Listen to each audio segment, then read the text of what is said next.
আপনি একটি ইংরেজি শব্দ বলছেন কিলেবল, এটা বাংলায় যদি আমি বলি এটি খুবই ভয়ঙ্কর একটি শব্দ, হত্যার উপযোগী, হত্যাযোগ্য করে তোলা।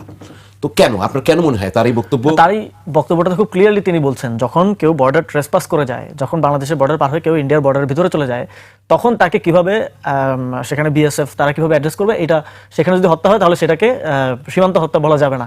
তো আমি জানতে চাই যে আসলে সীমান্ত তাহলে মানে এটা কি?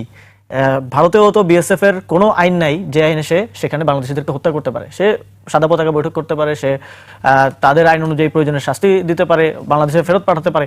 বাংলাদেশের ভিতরে কয়টা বর্ডার কিলিং হয়েছে?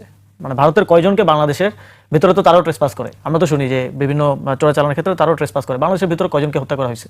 ভারতের ভিতরে কেন হত্যা হয়? অথবা পৃথিবীর আরো অনেকগুলো দেশে আপনি একজন আমেরিকান নাগরিককে সে যদি আমেরিকার বর্ডার পার হয়ে মেক্সিকোতে হত্যা করা হয়, তাহলে আমেরিকার পরের দিন সেখানে সার্জিক্যাল স্ট্রাইক করবে, কারণ তার নাগরিকের ওই অনারটা তারা দেয়, তারা তাদের নাগরিককে পাওয়ারফুল হিসেবে মনে করে এবং তাদের নাগরিককে তারা প্রোটেক্ট করে। তো আমার দেশের স্বরাষ্ট্রমন্ত্রী, যার দায়িত্ব হচ্ছে ইন্টারনালি আমাদেরকে প্রোটেকশন দেয়া, তিনি বলছেন যে আমরা কেউ যদি ট্রেসপাস করে তাহলে তাকে হত্যা করে ফেলে। এখন যে লোকটা ট্রেসপাস করছে তিনি বলছেন যে এটা কোনো অপরাধ করতে যদি যায় বা চোরাচালান করতে যদি যায়, তাহলে আপনি কিভাবে বুঝলেন সে চোরাচালান করতেই গেছে?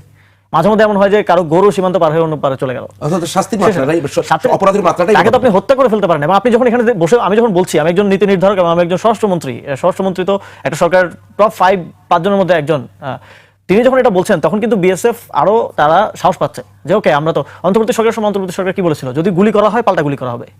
মানে সীমান্তে তো সিস্টেম এটাই, আপনি যদি গুলি করা হয় আপনাকে তো কাউন্টার করতে হবে, নাহলে সে আপনাকে দুর্বল ভাবে এবং সে আপনাকে মারবে। সে যখন দেখবে যে মেয়েরা সে মজা পাচ্ছে, ওই যে কোন একটা উপন্যাসে ছিল যে হাতে অস্ত্র থাকলে সবারই নিরীহ পশু পক্ষীর দিকে নজর যায়। তো যার হাতে অস্ত্র আছে সে তো যে মারতেছে এবং মারার পরে কিছু হচ্ছে না, সে তো মেয়েরা মজা পাচ্ছে।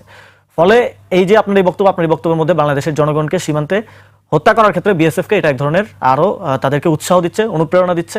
এবং এর ফলে যদি সীমান্ত হত্যা পারে, এটা সরাসরি দায়টা স্বরাষ্ট্রমন্ত্রীর হওয়া উচিত বলে আমি মনে করি। এবং তিনি বাংলাদেশের জনগণকে যারা সীমান্তে বসবাস করেন তাদেরকে আরো বেশি ভালনারেবল করলেন। সীমান্তের ওই পারেই যে হত্যা হয় এরকম তো না, সীমান্তের এই পারে হত্যা হয়।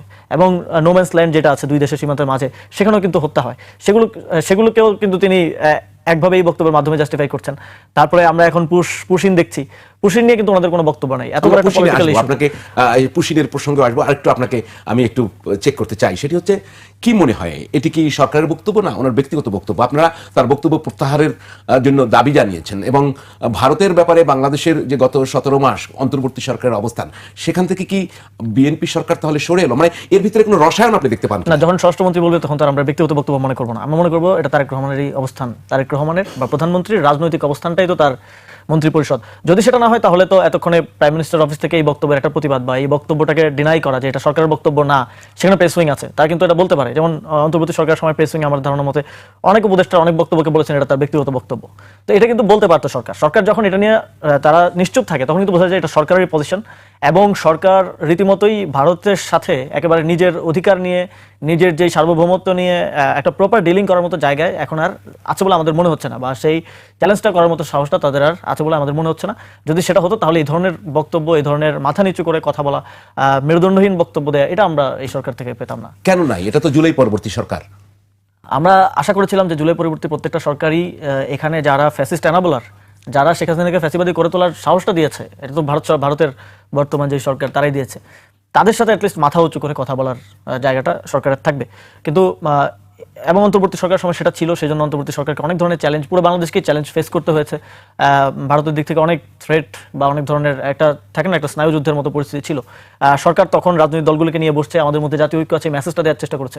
এখন ভারত যদি কোনো চ্যালেঞ্জ হয়ে আসে বা ভারত যদি সরকারকে বা দেশকে কোনোভাবে থ্রেটেন করতে চায় বা আমাদের সার্বভৌমত্বকে চ্যালেঞ্জ করতে চায়, সেক্ষেত্রে যদি আজকে তারেক রহমান বলে আজকে সব রাজনৈতিক দলগুলো আসেন, আমাদের ঐক্য দরকার, আমি নিশ্চিতভাবে এখানে বসে বলতে পারি সবগুলো রাজনৈতিক দল যাবে।